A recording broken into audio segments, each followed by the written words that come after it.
അയ്യോ, ഞാൻ ലിപ്സ്റ്റിക് ഇട്ടത് ആരോടും പറയില്ല കേട്ടോ. എൻ്റെ അമ്മ മുതൽ, എൻ്റെ ഫ്രണ്ട്സ് മുതൽ, എൻ്റെ ഫാമിലി മെമ്പേഴ്സ് കുറേ പേര് എനിക്ക് അയക്കുന്ന ഒരു മെസ്സേജാണ്, ലിപ്സ്റ്റിക്കിൽ വിഷമുണ്ട് പെണ്ണേ, ലിപ്സ്റ്റിക്ക് യൂസ് ചെയ്തിട്ടുണ്ടെങ്കിൽ കിഡ്നി അടിച്ചു പോകും, കരലടിച്ചു പോകും, ഇതുപോലുള്ള മെസ്സേജുകൾ.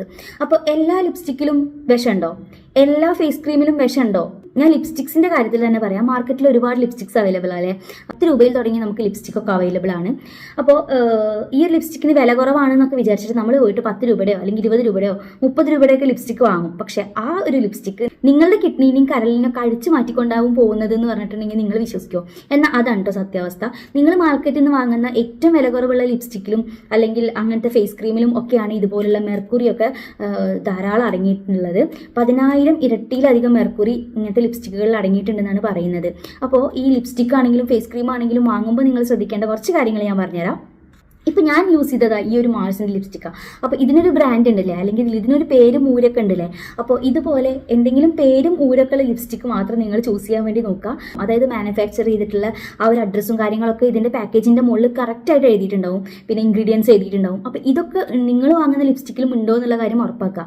ഇനി ചിലപ്പോൾ മാർക്കറ്റിൽ ഞാൻ കണ്ടിട്ടുണ്ട് ഇതുപോലെ ഈ ഒരു മാൾസിൻ്റെ തന്നെ ഒരു ഡ്യൂപ്പ് ലിപ്സ്റ്റിക്ക് ഉണ്ടാവും. അപ്പോൾ ഈ മാൾസിന് ചിലപ്പോൾ 300 രൂപയും റേറ്റ് ഉണ്ടാവുക, ഈ ഒരു ഡ്യൂപ്പിന് ചിലപ്പോൾ 100 രൂപ റേറ്റ് ഉണ്ടാവുള്ളൂ. അപ്പോൾ നിങ്ങൾ വിചാരിക്കും ഹൈ വില കുറവാണല്ലോ, ഇതന്നെ വാങ്ങാം. പക്ഷെ അങ്ങനെ വിചാരിക്കരുത് കേട്ടോ. കാരണം ഈ ഒരു വില കുറവുള്ള ലിപ്സ്റ്റിക്കിന് എന്തെങ്കിലും ഒരു കെമിക്കലോ അല്ലെങ്കിൽ എന്തെങ്കിലും ഒരു മായം കലർത്തിയിട്ടാവില്ല അവർ ഇത്രയും വില കുറവുള്ള ഈ ഒരു ഡ്യൂപ്പ് ഉണ്ടാക്കിയിട്ടുണ്ടാവുക.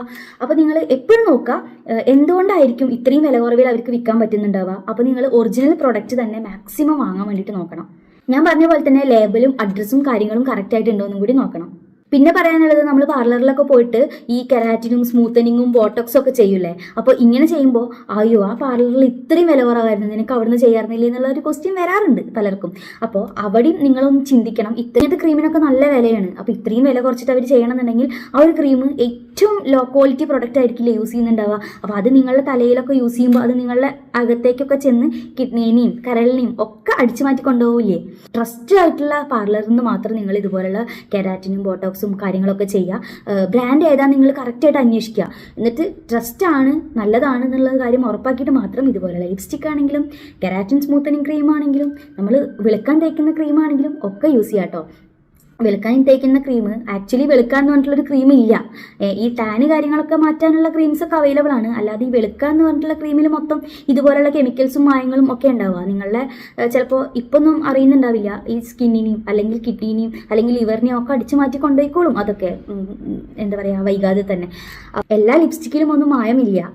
അപ്പോൾ നിങ്ങൾക്ക് ട്രസ്റ്റ്ഫുൾ ആയിട്ടുള്ള ബ്രാൻഡ്സ് മാത്രം നോക്കുക. അതായത് 10 രൂപയ്ക്ക് 20 രൂപയ്ക്കും കിട്ടുന്ന ലിപ്സ്റ്റിക് ഒന്നും വാങ്ങാതിരിക്കുക.